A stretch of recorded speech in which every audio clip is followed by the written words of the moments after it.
Deputies say a domestic dispute ended in a murder-suicide. Investigators say James McCutcheon Jr. shot his 5-year-old daughter and his wife, then turned the gun on himself. The 911 call came in this morning from a mobile home on Whitley Circle in the small town of Winton outside of Ahoskie in Hertford County. 10 on your side's Ann McNamara just attended a news conference with the sheriff. Ann, what can you tell us? The sheriff is not clear on what the condition of that 5-year-old girl is. That 5-year-old girl is still in the hospital tonight. We're told her uncle is with her, and he was also inside the home when he heard those gunshots. She came down driving the van with the trailer on behind it. And it was moving day on Whitley Circle. The U-Haul is right where Catherine McCutcheon left it. Deputies say she lived in the larger of these two mobile homes with her 5-year-old daughter. Her husband lived in a different mobile home on the same lot.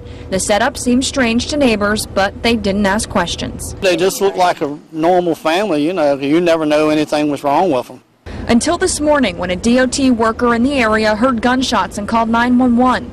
Deputies say Catherine McCutcheon's uncle was helping her move her belongings out of the home when her husband came over to talk. Mr. McCutcheon, who lives right across the driveway from her, walked over and started talking to her. After conversation, he went back to his residence and then came back to her residence. That's when the uncle heard 3 distinct gunshots in the next room over. Mr. McCutcheon has shot his wife in the chest, his 5-year-old daughter in the side, and 1 gunshot wound to himself in the head. Neighbors are most concerned about the one person who survived, the couple's daughter, who's recovering in a hospital. Yeah, she's a cute little girl. She's about 5 years old. She's got real curly hair, and she's just a typical little kid.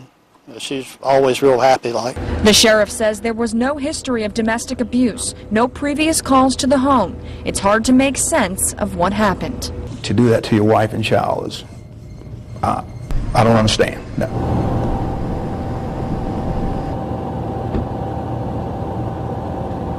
Hard situation for everyone involved. Now, the sheriff tells us the gun used in the shooting was a .38 caliber pistol. He also tells us that McCutcheon has been arrested before. We'll tell you why. New at 6. Live in Hertford County, I'm Ann McNamara, 10 on your side.